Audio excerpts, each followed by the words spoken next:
8 de la mañana, 32 minutos, oiga. Y ya está con nosotros nuestro primer invitado, pues, ¿no? El doctor Jofre Jofre Campaña. Campaña Mora. Claro que sí. Jofre Campaña Mora, constitucionalista. Doctor, buenos días. Lo estamos saludando acá en Radio Atalaya, el periodista Alcides Montilla y el ingeniero Juan Carlos Sánchez Arosemena. También está con nosotros el director del programa, el ingeniero Andrés Mendoza Paladines. Ingeniero Mendoza, ¿qué tal? Buenos días, ¿cómo está? Muy buenos días a don Alcides Ezequiel Montilla, el gran periodista del sistema de emisoras Atalaya, y muy buenos días también al ingeniero y doctor Juan Carlos Sánchez Arosemena, el marqués, en este día jueves. Estamos 4 del mes de enero y tenemos el gusto de tener a nuestro primer invitado, como usted bien decía, el doctor Jofre Campaña Mora. Jofre Armando, es usted, don Jofre, ¿no? Feliz año. Así es. Buen día, feliz año, Andrés, Alcides, Juan Carlos. Un gusto estar acá con ustedes. Feliz año, Jofre. Muchas gracias. Bueno, vamos a empezar, ya que está confirmado que nos está recibiendo perfectamente y nosotros también, para analizar de entrada la consulta popular y sus preguntas, que obviamente son el tema que más nos atañe y que ayer lo analizamos a propósito durante la mañana y sobre todo en la tarde in extenso. En la mañana recién las habíamos recibido, pocos minutos antes en Punto de Vista, y luego en el calor político con nuestro panel de abogados, con el doctor Andrés Ortiz Herbener, el doctor Ricardo Flores Gallardo, y realmente hubo muchos interesantes aportes al respecto. Así que empezamos con las preguntas del licenciado Alcides Montilla y luego del doctor Juan Carlos Sánchez. Doctor, vamos directo a la vena, ¿verdad? 11 preguntas. Muchos dicen que son consultas, otros dicen que es un referéndum, otros dicen que es un plebiscito. Lo cierto es que como periodista uno siempre hace sus primeras averiguaciones y la gente dice, esta consulta no ha ido a la yugular de los problemas del país. Seguridad, empleo. ¿Qué dice usted, doctor?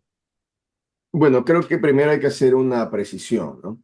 La consulta es el marco general cuando se le pregunta a los ecuatorianos sobre ciertos temas. Esa es la consulta, el marco.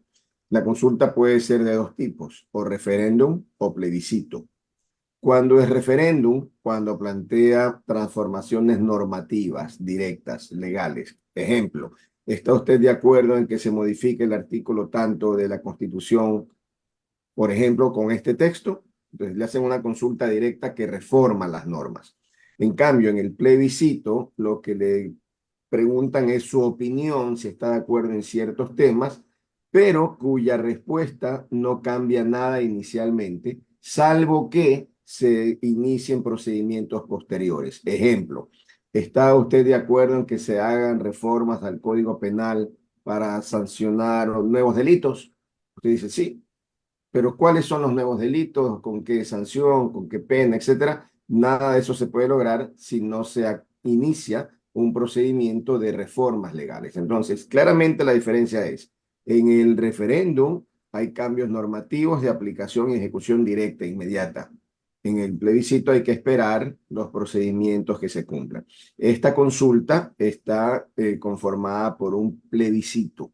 Es decir, si los ecuatorianos votan sí, no es que al día siguiente cambió la ley, ni mucho menos, sino se tendrán que iniciar procesos de reforma legislativa, y para lo cual pues dependerá de los tiempos de la Asamblea y probablemente hasta acabe el gobierno y no se implemente ningún cambio. Creo que esa es la primera puntualización, gran puntualización. Y esa primera gran puntualización nos trae también una inquietud inicial. ¿Esto significa que si votamos sí, inmediatamente se aplican esas normas? La respuesta es no. Hay que esperar a que el Congreso o la Asamblea en este caso expida varias leyes, excepto en un par de temas que ya los vamos a analizar. Y lo segundo, contestando a la pregunta, Alcides, si esto va a transformar el país, si es un tema medular en lo que pasa en el Ecuador, la respuesta es no. No. ¿No le hace daño al país? No, no le hace daño, pero esto es lo que va a transformar al país, es lo que la gente espera con mucha urgencia que se plantea desde el gobierno para reformar lo que estamos viviendo, la respuesta es no. Por tanto, creo que va a ser, desde mi punto de vista, un desperdicio de 50 millones de dólares que al final del día no va a cambiar nada sustancial y que pueden implementarse los cambios que se plantean bajo otros mecanismos que no impliquen gastar 50 millones de dólares. Doctor, ¿cuáles y cuántas preguntas no tenían que ir necesariamente a constituir una consulta popular, porque deberían haberse más bien planteado como proyectos de ley enviándolos a la Asamblea Nacional? La única consulta o la única pregunta importante en esta consulta es la de los casinos. El resto, absolutamente todo podía ser manejado vía asamblea directamente y en otros casos con una simple decisión del presidente de la República. ¿Y por qué digo esto, lo de los casinos? Porque en el caso de los casinos hubo una consulta popular que determinó que en el Ecuador no se pueden abrir casinos, ni funcionar casinos, ni juegos de azar cuando tienen fines de lucro. Esa prohibición existe. Y por tanto, para modificar una prohibición aprobada en consulta, se requiere otra consulta. Pero el resto de temas, en algunos casos, como digo, tiene que ir el proyecto de ley y en otros basta la decisión del presidente. Y pongo un ejemplo. El presidente plantea como una de las preguntas si estamos de acuerdo con que las Fuerzas Armadas puedan hacer revisión de armas en los caminos de acceso a las cárceles. Bueno, eso no tiene que preguntarle al país, eso tiene que hacerlo hoy con la legislación que existe. No necesita ninguna consulta para eso. El presidente tiene que ordenar a Fuerzas Armadas salgan y desde hoy en la mañana, hoy, en media hora, en una hora, salgan a controlar armas en las calles. No necesita ninguna consulta, ni ninguna ley, ni ninguna reforma legal. En otros casos, sí es necesaria reforma legal para lo que el presidente plantea. Usted habla de la pregunta 11, ¿verdad? Que tiene que ver con el tema de los casinos. Muchos dicen que esa ha sido una pregunta de relleno, ¿verdad?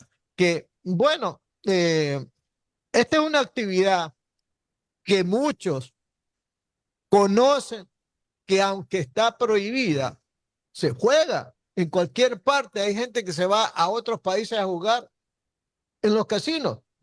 Y hay otra cosa. Los anexos de esta pregunta tienen informaciones erradas.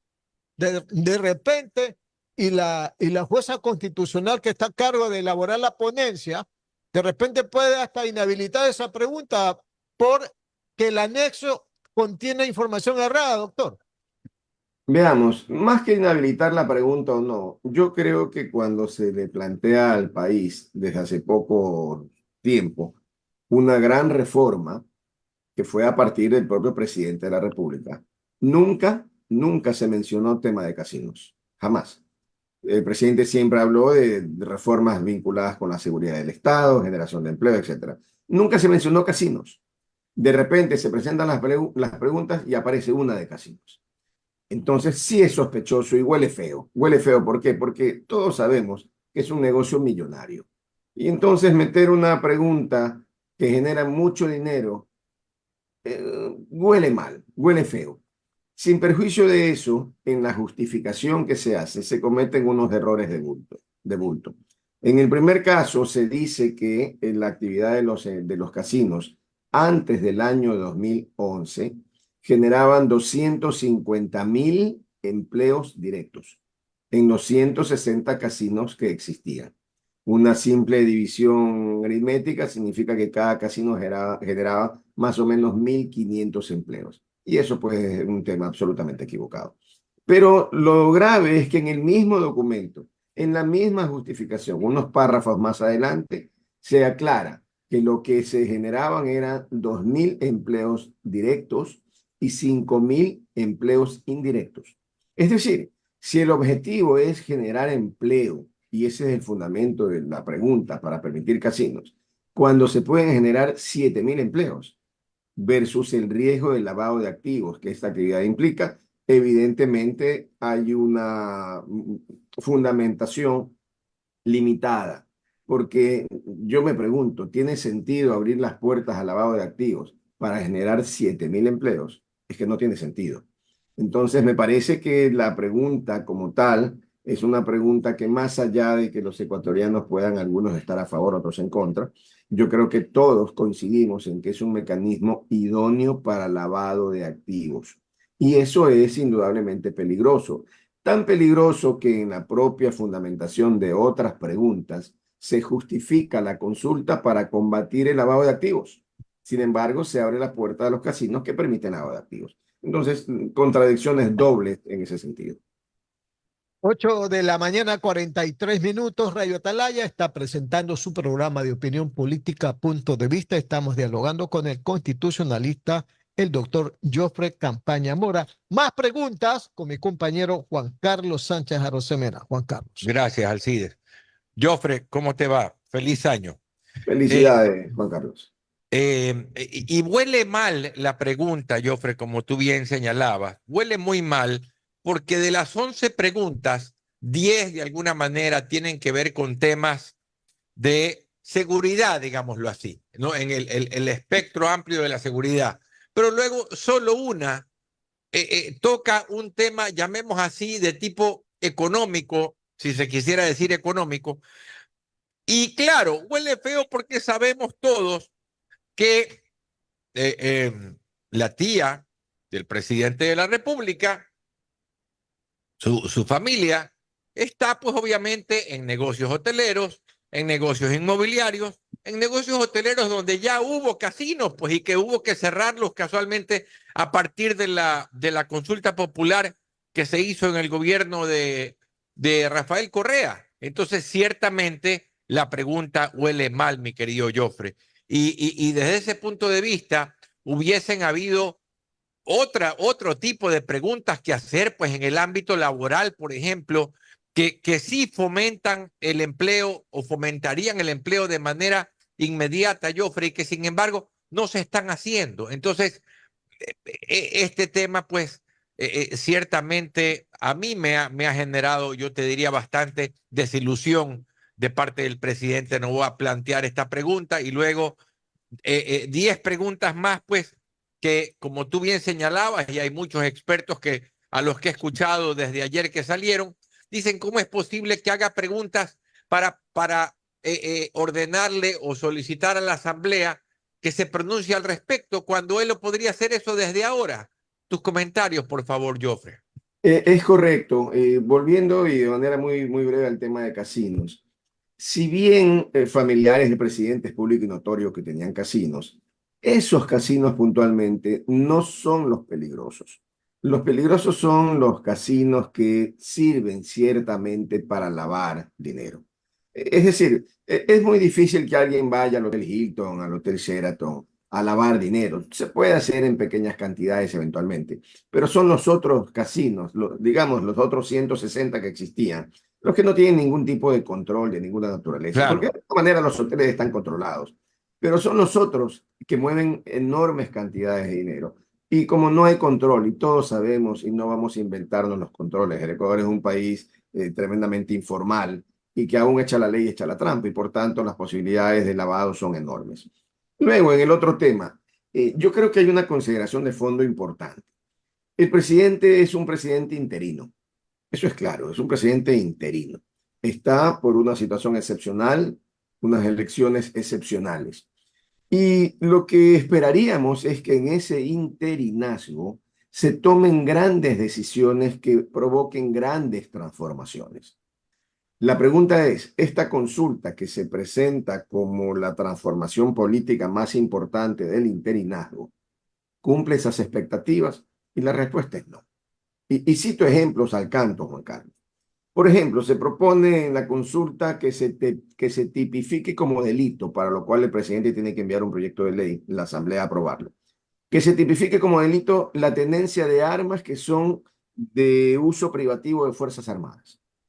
Yo me pregunto, hoy día los delincuentes cometen sus fechorías con armas que son de uso privativo de Fuerzas Armadas, que son de uso privativo de la policía y que son de cualquier tipo y cualquier calibre. Es decir, provocan criminalidad con cualquier tipo de armas. Entonces, el que se sancione o se arme un delito especial para quien use o mate con armas de Fuerzas Armadas, ¿eso va a cambiar en algo el sistema?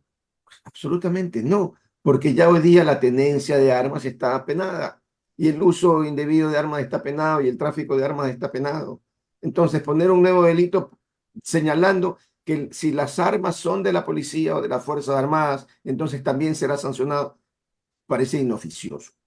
Luego, otros temas. Esto de que no se permita la rebaja en el cumplimiento de la pena para quienes son sentenciados por cierto tipo de delitos.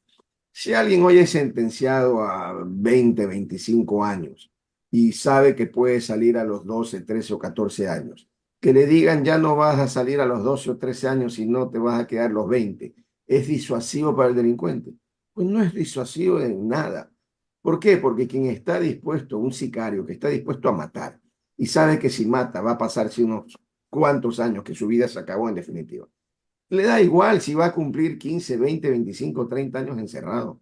Le da exactamente igual. Por tanto, ¿es una reforma fundamental o trascendente?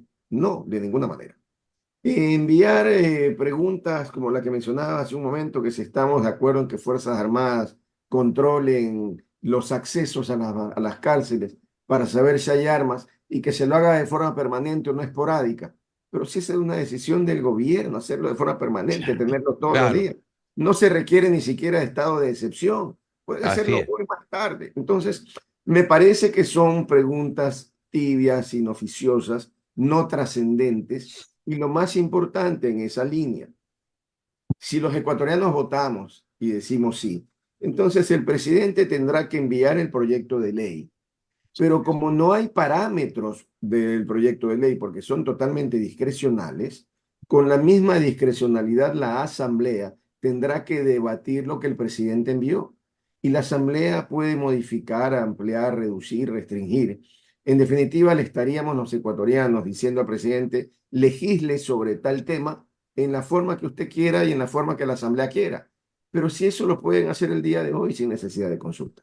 Como muy bien decía Alcides hace un minuto y lo comentaban ayer algunos panelistas, no es necesaria una consulta para preguntarle al país lo que yo llamaría verdades de perogrullo, es decir, cosas que son obvias. Ujú. Parece, por tanto, Juan Carlos, que es un desperdicio de una gran oportunidad. Y casualmente, yo creo que si estamos de acuerdo en que necesitamos transformaciones, yo he sugerido, por ejemplo, que el presidente retire esta consulta, retire y la complemente pidiendo auxilio. Pida el auxilio a las universidades, pida el auxilio a la sociedad civil, pida el auxilio a los gobiernos municipales, para que le den cuáles son los temas verdaderamente trascendentes que el país requiere. Y en esas revisiones aparece una información que ciertamente me tomó por sorpresa esta mañana, que la pone Byron San Miguel, un ex marino retirado, y él dice, existe ya un dictamen de hace un par de años que ya pasó el filtro de la Corte Constitucional y que contiene transformaciones políticas importantísimas. Por ejemplo, elimina el Consejo de Participación Ciudadana. Ya está aprobado por la Corte Constitucional. Otra, transforma el número de diputados, reduciéndolo significativamente y creando la Cámara de Senadores y poniendo, por ejemplo, una exigencia de mínimo 45 años de edad para un senador. Y otra serie de reformas políticas en esa línea que ya pasaron el filtro de la Corte. Entonces, ¿qué debería, en mi opinión, qué debería hacerse en el país?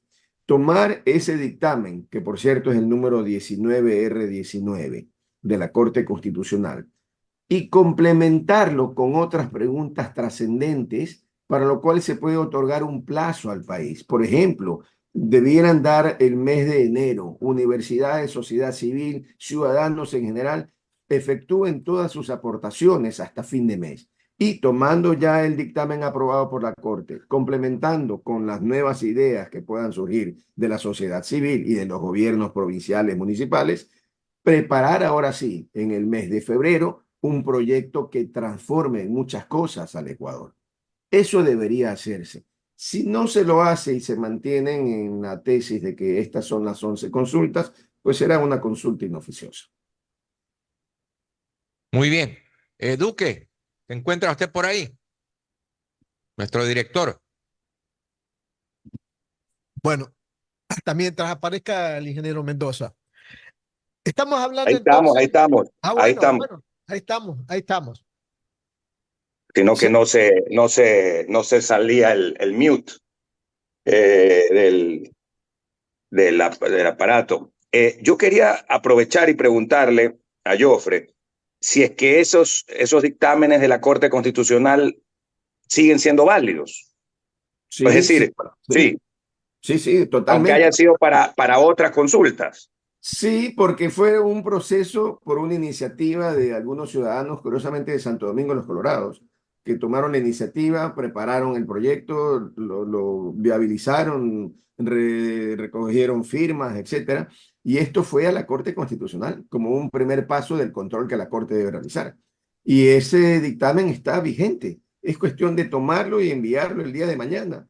Yo decía, dando plazo hasta el mes de enero para que pueda la gente, la ciudadanía, las universidades enviar sus propuestas adicionales. Pero si el presidente quiere mañana, puede enviar esa propuesta de dictamen y complementarlo con algunas otras cosas. ¿Para qué? ¿Para qué? Para que estas cosas, Andrés, tengan sentido.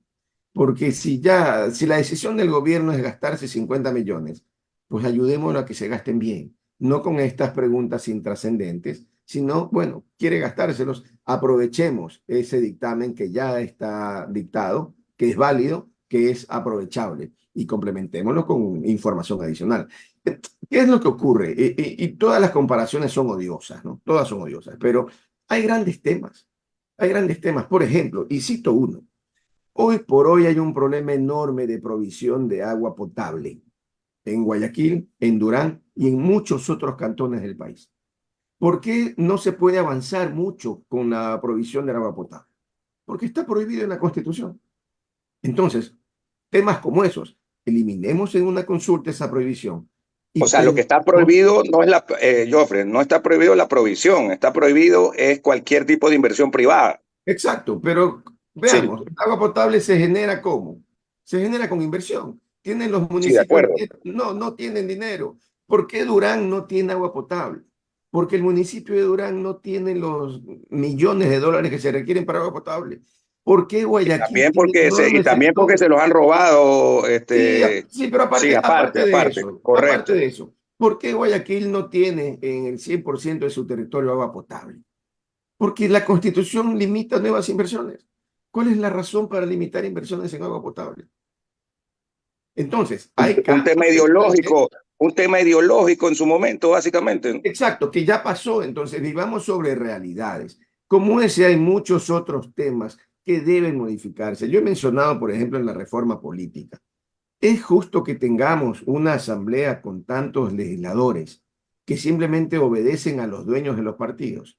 No, no es aceptable. Necesitamos cambiar el régimen de partidos, pero por supuesto, necesitamos que exista verdadera democracia interna en los partidos, pero por supuesto.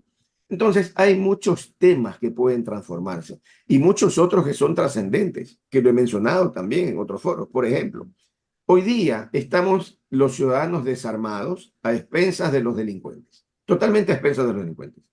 Tiene que haber una reforma sustancial que nos permita defendernos. ¿Defendernos en qué sentido? En el sentido de que hay un concepto, el uso legítimo y proporcional de la fuerza. Bien, tenemos que esperar que cuando estamos conduciendo un auto nos apunten con una pistola en la cabeza para entonces poder recién aquellos que tienen autorización sacar un arma y defenderse. Pero no es posible. Si alguien está, por ejemplo, en un vehículo, ve a un delincuente con una pistola que va a matar a alguien, debe poder lanzarle el vehículo y salvar a la persona que va adelante. Cito ejemplos simples pero trascendentes que pueden aprovecharse en una consulta para establecer una verdadera transformación interna. Pero consultas tibias que cuestan mucho dinero, o lo peor, que incluyen articulitos como este de los casinos que huelen muy feo, creo que son un desperdicio. Creo que van a minar el capital político del presidente. Creo que si el presidente está pensando que esta consulta lo va a catapultar a una reelección, creo que va a cometer un gravísimo error, porque al final del día es, como digo, una consulta intrascendente que no va a cambiar nada, y entonces terminará el periodo gubernamental, la delincuencia seguirá como que sin nada, los crímenes seguirán al alza, y creo que el presidente habrá perdido toda posibilidad de cualquier tipo de participación política inmediata. Entonces creo que es el momento Claro. a quitarse el escenario o tener ese frente en la reelección y pensar en una transformación que sirva verdaderamente al Ecuador. Las 8:56 minutos, 8:56 minutos.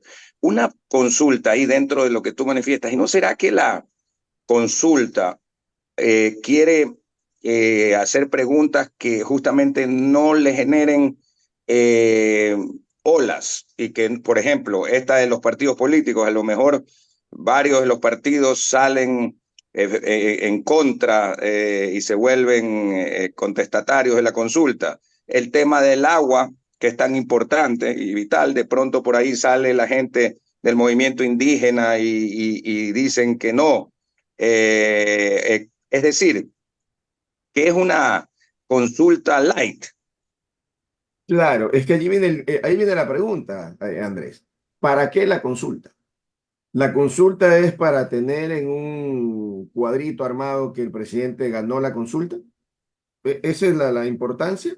¿O es la consulta para emprender en los cambios que son difíciles y que a veces son durísimos de emprender? Y por eso mencionaba la importancia del interinazgo. Un presidente interino como el que tenemos está para hacer los grandes cambios. Tiene tan poco tiempo que lo que justifica su permanencia es hacer los grandes cambios. Porque de lo contrario hubiéramos preferido pues quedarnos con el vicepresidente Borrero, que sabíamos que no hacía absolutamente nada y que no levantaba olas y no pasaba nada. Entonces, si ya se toma la decisión de ir a una consulta, es para que la consulta tenga efectos, que sea eficaz, que sea trascendente, no para que sea una consulta para colgar en un cuadro y para ser simplemente en la historia uno de los presidentes que ganó la consulta, cuando la consulta al final del día no cambia absolutamente nada. Las 8:58 minutos, 8:58. Son las 7:58 en el territorio insular de Galápagos, 7:58. Es decir, hay una hora menos en nuestras islas Galápagos. Vamos a ir con las preguntas del licenciado Alcides Montilla, no sin antes decir que hoy el presidente Daniel Noboa estará a las 10:30 en un gabinete de seguridad en la gobernación del Guayas y que estaremos en la cobertura en vivo de la presencia del primer mandatario Daniel Noboa desde la gobernación en esta mañana, por supuesto, así como ayer estuvimos todo el día en la cobertura, por ejemplo, de las audiencias de formulación de cargos de la fiscal y otros eventos que se dieron en el país, en ese caso en la capital de la República. Adelante, Alcidito, cuando ya son las 8:59 minutos. Solo un comentario, Andrés, antes de Alcides, Sí. sobre lo manifestado. Dado que va a estar el presidente hoy día, según lo mencionas, sería bueno preguntarle al presidente, oiga, presidente, ¿por qué no saca las Fuerzas Armadas a controlar las armas de forma permanente con una decisión suya? Por ejemplo. O hacerle otra pregunta importante. Presidente, en la consulta que usted ha planteado, les otorga un plazo de 60 días generalmente y de 90 en otro a la Asamblea para que se pronuncie sobre el proyecto de ley que usted tendrá que enviar. Pero la Constitución no establece esos plazos. Entonces, si usted les otorga un plazo que está lejos de la Constitución, requiere reforma constitucional. Y no está planteando una reforma constitucional porque no está planteando un referéndum, sino un plebiscito.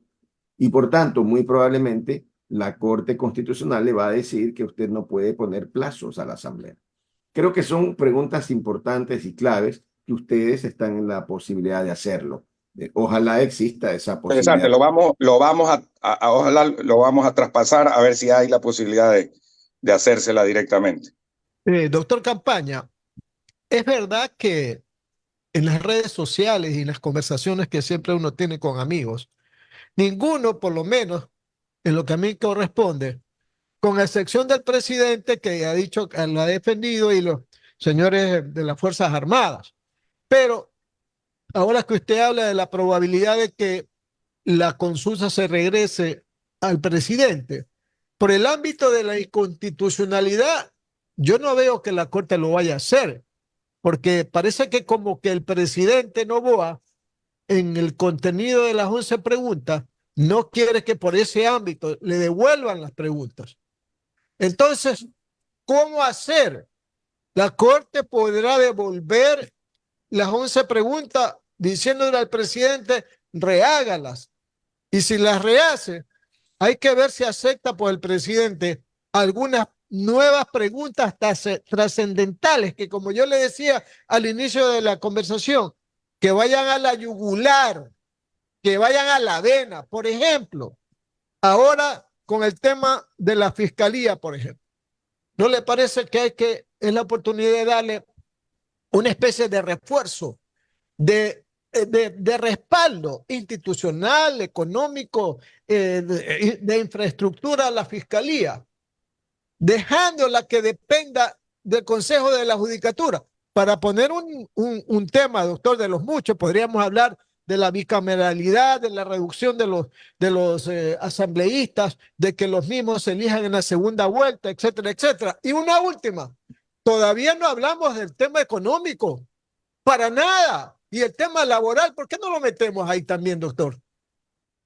Bueno, lo primero, Alcides, es que la Corte Constitucional tiene definidas sus competencias cuando debe emitir dictámenes sobre estos pedidos de consulta, sean referéndum o plebiscito. Y esas competencias están definidas en la Constitución, en la ley, y también en la propia actuación ya histórica sobre estos temas de consultas, porque hay muchísimos dictámenes que mantienen y que han ido dando líneas de jurisprudencia a seguir. Entonces, no es que la Corte pueda hacer cualquier cosa, la Corte tiene facultades regladas, tiene que analizar si las preguntas como tal pueden ser o no dispuestas como han sido dispuestas.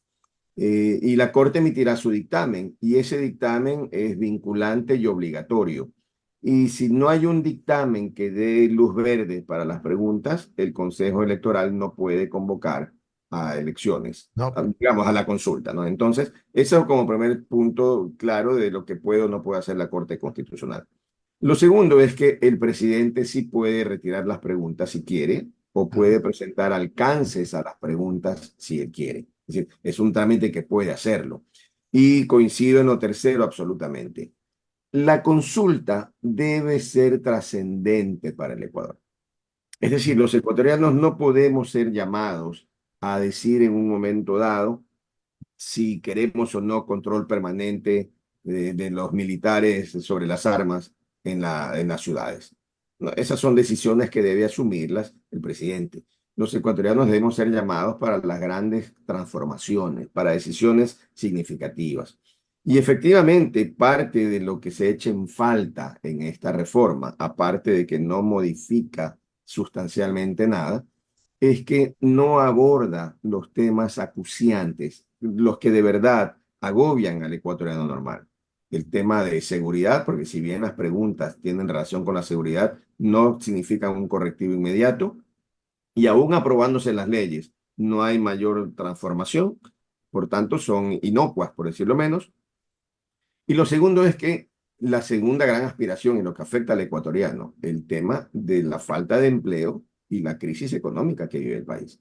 Y efectivamente no se aborda absolutamente nada. Es decir, si tenemos crisis económica y tenemos crisis en el empleo, en mucho asociada a la legislación que existe o a los grandes principios que existe, pues no se aborda absolutamente nada. Pero algo que tal vez es, y en mi opinión, lo más importante de todo, hay una crisis total y absoluta en el sistema de justicia en el Ecuador, el sistema judicial. Está corrompido y no funciona. Sin embargo, la consulta no aborda nada que no se pueda hacer ya, porque hay una pregunta que le dice al contralor que haga los exámenes patrimoniales y que le dice al Consejo de la Judicatura que inicie los procesos de evaluación de jueces. Pero si los procesos de evaluación están contemplados ya en la ley existente, y la ley de la Contraloría contempla la investigación patrimonial de todo funcionario público. Entonces, ¿qué es lo nuevo? No hay nada nuevo. Y eso es lo grave, porque no habiendo nada nuevo, se omite ir a los grandes temas, a las grandes transformaciones. ¿Cómo transformamos el sistema de justicia? Muchos dicen, hay que eliminarlos a todos y hacer un nuevo concurso. Sí, muy bien, yo les digo, ¿y de dónde sacamos 1.000 o 2.000 abogados probos y que de repente van a funcionar de manera maravillosa y ya no van a sucumbir ante la tentación económica y van a ser unos próceres que se van a inmolar cuando venga un narco y los amenace. Entonces, hay grandes transformaciones que tenemos que plantearnos y que no están ni siquiera en discusión hoy por hoy a nivel nacional. Ni siquiera están en discusión en las universidades, se discute alguna que otra cosa en Twitter, en redes sociales, pero no hay un debate país sobre los grandes temas. ¿Por qué el Ecuador no recibe inversión extranjera? ¿Por qué no hay seguridad jurídica? ¿Por qué no hay seguridad jurídica? Porque el sistema judicial está corrompido y no funciona. Muy bien, ese es un gran tema para el país. ¿Cómo abordamos y qué es lo que propone el gobierno nacional para resolver el más grave de los problemas que tenemos? En la consulta no hay nada. Y eso es lo que lamentablemente debemos mencionar ahora, porque lo que quisiéramos es que el presidente en este interinazgo, sin creer o sin pensar o sin tener como norte la reelección, haga o gaste su capital político en las grandes transformaciones que el país requiere, sin importarle si eso le da o no le da votos. Eso es lo que convierte a un presidente en estadista y no en un candidato a la reelección. Pero desgraciadamente en la consulta no vemos absolutamente nada de eso. Y al contrario, se hacen preguntas a las que cualquier persona en su sano juicio votaría sí. Indudablemente sí. Pero ¿cuál es el efecto de votar sí? Ninguno. Pero doctor, no olvidemos que tenemos a un presidente candidato a la reelección. Entonces, no quiere pues con una consulta que vayan a votar como en anteriores ocasiones, que no han votado por el contenido de la consulta, sino por el proponente. Y de Pero repente entonces le vaya... sí, pero ahí hay un problema, Alcides. Sí. Si usted tiene un presidente candidato, pues el presidente candidato debe hacer lo necesario para que la gente quiera reelegirlo. El problema es que si usted tiene un presidente candidato tibio que no transforma nada, ¿por qué la gente lo reelegiría? Y ese es el tema al final del día. Y yo creo que la sociedad ecuatoriana ya está bastante madura. Es decir, yo sí creo que hoy por hoy la gente quiere transformaciones, aunque sean dolorosas. La gente quiere transformaciones. Y esas transformaciones son las que al final pueden darle efectivamente al presidente la posibilidad de reelección. Pero si pasa un periodo de interinazgo intrascendente, creo que no va a haber ninguna posibilidad de reelección. Hace 9 de la mañana, 10 minutos, 9 de la mañana, 10 minutos, Radio Atalaya en su programa de opinión política, Punto de Vista. Estamos dialogando con el doctor Jofre Campaña Mora. Las preguntas continúan con mi compañero Juan Carlos Sánchez Arosemena. Juan Carlos. Sí, gracias, Alcides. Jofre, quisiera cambiar de tema un momento. En la red X, antes Twitter, hay una entrevista que le hace la revista Plan B, el portal Plan B, Carrillo. ajá, al general Patricio Carrillo. Realmente una entrevista muy importante, muy de leer realmente. La recomiendo que la lean a los oyentes. Y hay, siguiendo tu línea de Twitter, de ex, mi querido Joffre, tú resaltas en uno de tus comentarios o citas unas informaciones o unas respuestas que ha dado el general Carrillo respecto a dos preguntas puntuales que las resaltas ahí y que quisiera conocer tus comentarios, por favor.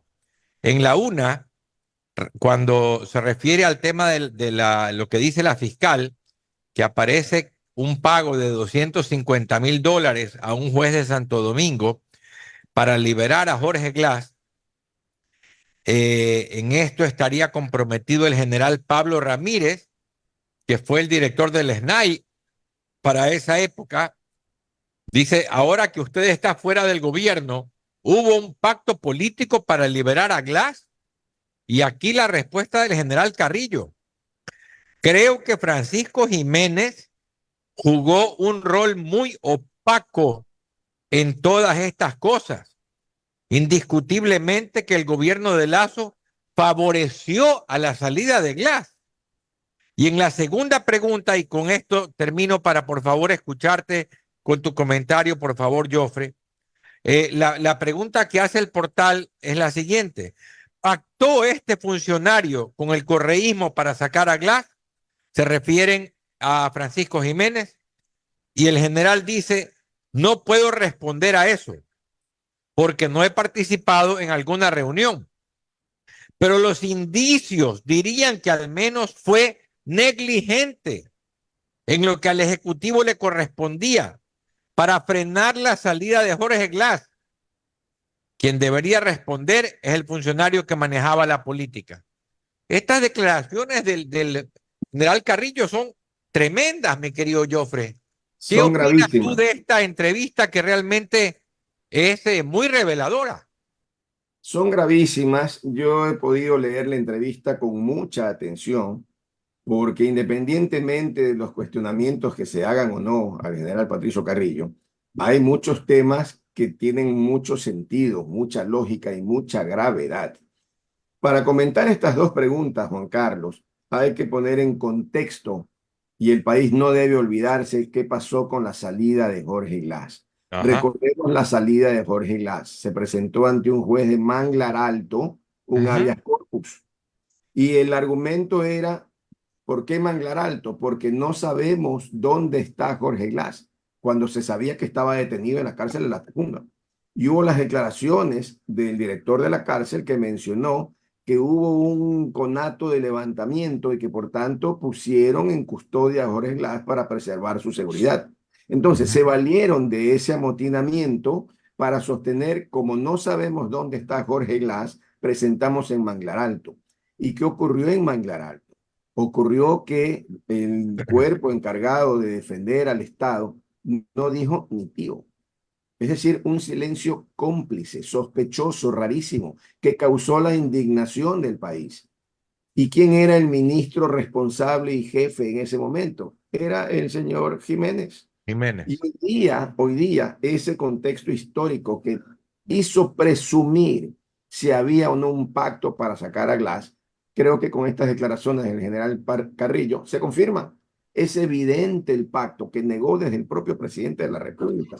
Eso significa que al Ecuador se le mintió, que el presidente Lasso, el expresidente Lasso, le mintió al país. Y significa que Jiménez le mintió al país. Y significa que hubo un acuerdo para que salga para que salga Glass. Y ahora Glass. además, no solamente que hubo un acuerdo simple, sino que se comprobó también los vínculos y los pagos y la putrefacción judicial para permitir esa salida. Entonces creo que las declaraciones de Carrillo ameritan que la Asamblea Nacional Eso. investigue porque es tremendamente grave. Esa era casualmente mi siguiente pregunta, Joffre.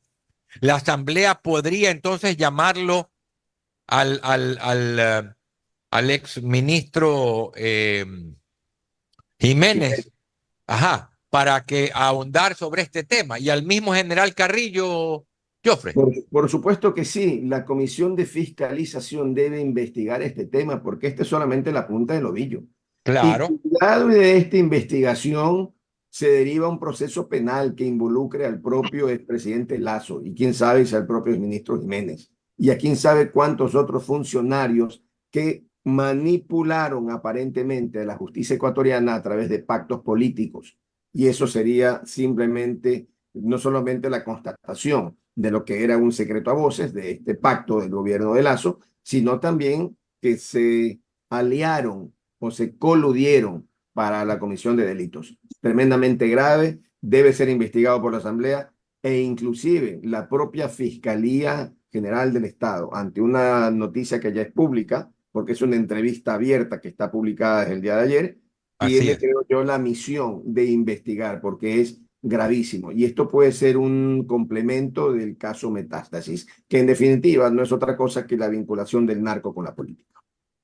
Correctísimo. Mi querido director, usted Sí, tenemos ya al general Moncayo en pantalla, así que adelante. correcto, correcto. Ya para agradecerle además por su tiempo al doctor Joffrey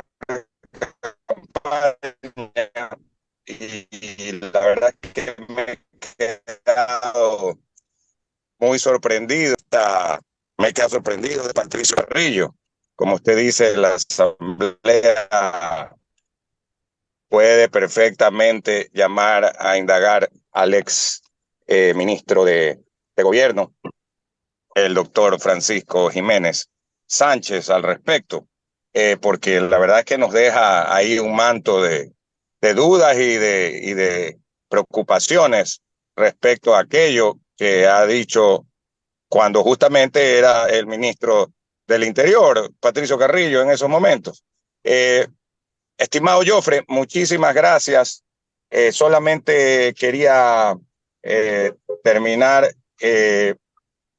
con una breve inquietud. La Corte Constitucional, en el caso de rechazar una o más preguntas de las planteadas por el presidente Daniel Noboa para la consulta popular, las devuelve y el procedimiento de enviar nuevas preguntas, ¿cuánto toma? Hay ciertos plazos, si no me equivoco, son 20 días que tiene la Corte Constitucional para pronunciarse. De que confiemos, y de hecho lo hace dentro de los plazos, generalmente, no siempre, pero también hay una particularidad y es que si la Corte no se pronuncia dentro del plazo que tiene, se entiende que el dictamen es favorable. Entonces, tenemos que estar a la expectativa de si se cumplen o no los plazos. Muy bien, gracias. Entonces, quedaremos pendientes con eso y lo estaremos molestando nuevamente para seguir charlando respecto a este muy importante tema. Nos vamos a ir a la pausa. Saludos. Gracias, Jofre. Un buen día y feliz Hasta año. luego, Juan Carlos Alcides.